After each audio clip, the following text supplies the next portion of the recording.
que acho que aqui fica uma ideologia muito voltada para o conteúdo e para a universidade, de querem aprovar os alunos na USP e na Unicamp e a Unesp, e só, assim, entendeu? Então, acho que tem uma questão aqui que, que apesar de ter esse objetivo de, nossa, o aluno tem que entrar na universidade, então acaba que isso prejudica o aluno, coitado, né? Sobrecarrega o aluno, ele não consegue estudar, não consegue praticar as coisas, e no fim dá esses resultados, esses números que não são muito promissores, assim, né? E isso na rede particular. Na rede pública, daí, acho que tem a ver com questões de Estado mesmo, que propõem uma questão até ideológica mesmo, né? De não se importar tanto com a educação e fica sempre jogado isso na mão das pessoas que trabalham na escola, né? Dos coordenadores, da equipe, dos professores, e aí não tem como ir para frente mesmo. Para fechar, eu tenho uma pergunta para vocês, porque voltando para o assunto pandemia e aí para finalizar o nosso programa, vocês têm um abacaxi para descascar aí nos próximos tempos,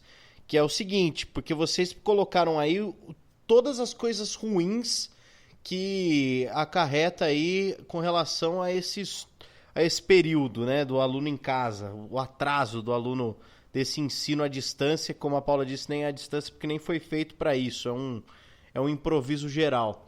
Ao mesmo tempo, é loucura pensar em retorno presencial para as próximas semanas. Em São Paulo, agora o prazo passou para outubro, né? De setembro para outubro, deram mais um mês. E dentro de protocolos, né? Que tanto se fala protocolo daqui, protocolo de lá, tem que ver se de fato isso vai funcionar na prática. Mas o que vocês acham? Qual é o futuro aí para os próximos meses ainda sem vacina? Como é que vai ser? Vocês são a favor de alguma forma de algum retorno não tão imediato ou não? Ou é impossível e vocês vão ter que ainda aguentar e os alunos vão ter que aguentar ainda mais um tempo?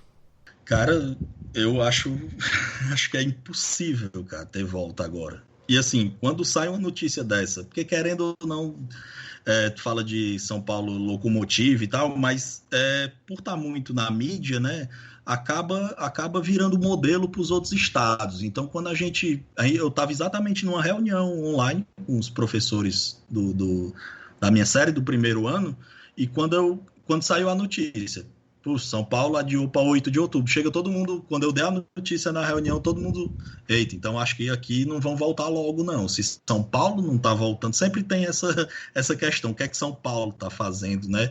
E para ter ideia, cara, a gente parou dia 17 de março, mas já tava essa parada de corona, de Covid, e no começo de março eu levei uma barra de sabão daquelas azul, pro banheiro da minha escola, dos professores.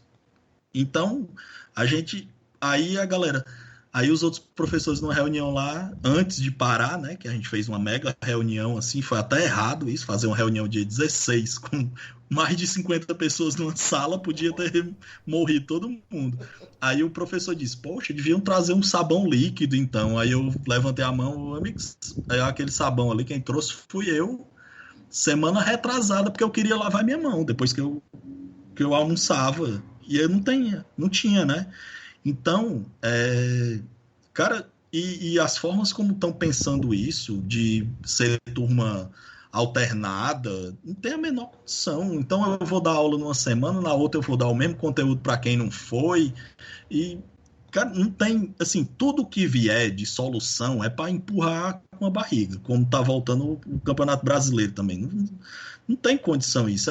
Parece que eles jogam e dizem assim, tomara que não morra ninguém pra gente não ter que parar. Porque é o que vai acontecer na escola, velho. Não tem condição. Eu já encomendei uns face shield aí, mas como é que eu vou dar aula de máscara, de face shield e ao mesmo tempo eu vou ter que ficar olhando se o aluno não tá tirando a máscara dele e dando... Não tem, assim, não... E o próprio, é o que eu digo assim, essa questão do ensino-aprendizagem também vai estar prejudicada. Escola não é, já é para o aluno sentar naquela cadeira e assim, a convivência, tá tudo, se ele for para a escola para ficar estático daquele jeito, ele fica em casa no computador, o próprio aluno vai querer, se ele puder fazer isso, né? Porque ele não vai para a escola só para isso. Ele vai para ter a convivência, para ter a conversa com o colega, para ter o, né? Então, assim, Eu fiquei imaginando a fila da merenda da minha escola, que são quase 1.000 por período. Como é que vai ser isso? Vai ter que botar 7 horários de lanche, pra galera pegar a fila do pão com patê lá, que eles fazem o suco com bolacha. Bicho, não existe assim, dentro do melhor cenário que você possa imaginar. E o mais legal é que não você vê a reportagem, às vezes, sobre a volta, como vai ser, eles entrevistam todo mundo, dão a opinião de todo mundo, só não dá a opinião de um professor. Não tem opinião de professor lá. Acho que é porque o professor é tão derrotista ou então já diz que não dá certo que eles nem colocam, porque não tem condição. Não tem. Eu, assim, não vejo perspectiva de retorno.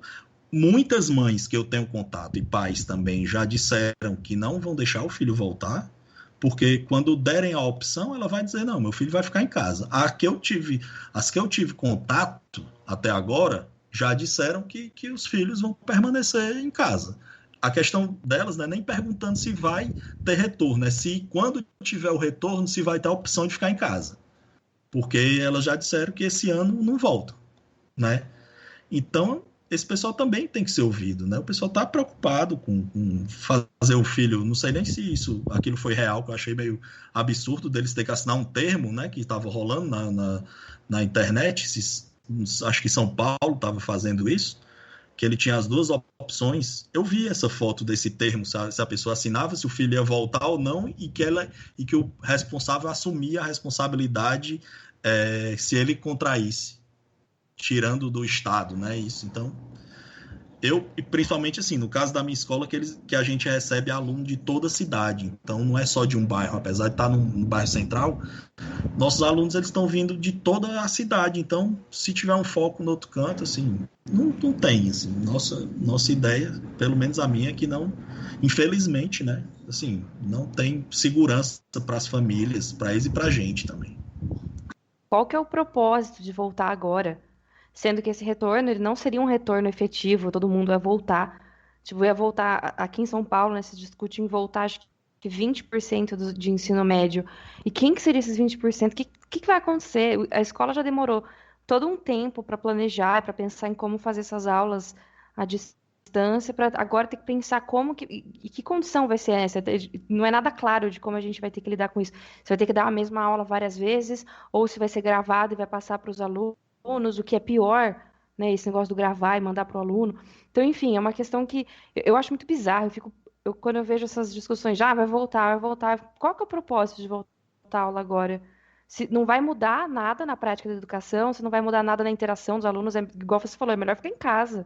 Se ele vai lá para ficar sentado numa cadeira à distância, não poder nem encostar no amigo dele, nem ver o amigo direito. E quem vai ser? Vai que não é um amigo dele, um monte de gente que ele não conhece também, né? Que as escolas são um monte de gente. Enfim, pra quê? Qual que é o propósito disso? Parece que é uma questão de tentar normalizar a situação. Já tá falando, olha, tá normalizando, o Brasil tá seguindo em frente, tá caminhando, mas, meu Deus, não tá.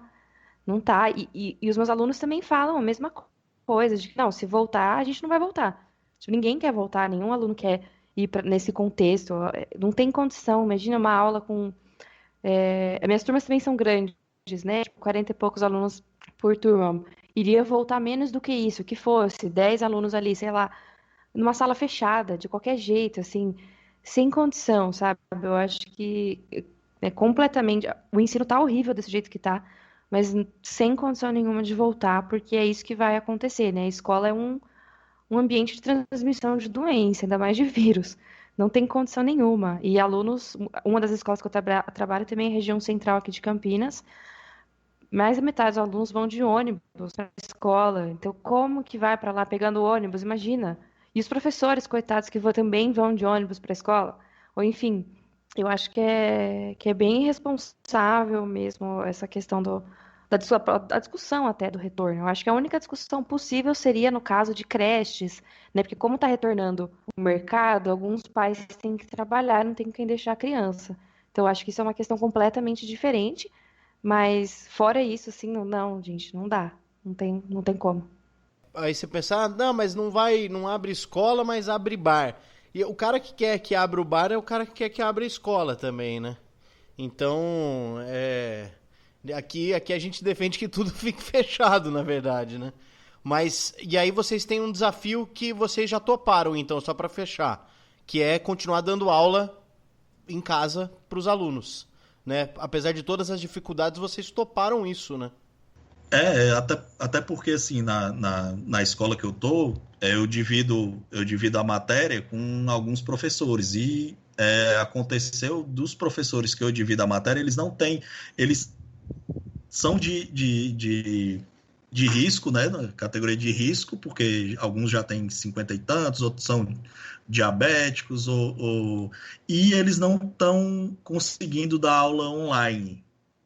Ou seja, para mim, aumentou o trabalho, porque eu estou substituindo essa galera no online também, assim, porque eles não estão conseguindo ter familiaridade com o Meet e tal, com esse tipo de Google Meet, ou seja, outra plataforma, mas eles não conseguiram, ou por falta de equipamento, porque ainda teve isso, a gente teve que se adaptar, eu tive que mudar o roteador daqui de casa, aumentar a internet, e meu computador deu pau no começo de maio, eu tive que comprar outro, então, assim, cagou tudo de uma vez, né, assim, e a gente teve que partir para essa nova realidade, e que quando a gente estava se acostumando mesmo, engrenando, veio as férias de julho, e que agora vamos começar de novo, né? E assim, e se retornar, o meu colega que divide a matéria comigo, ele não pode retornar para o presencial e ele nem está conseguindo dar online. Então,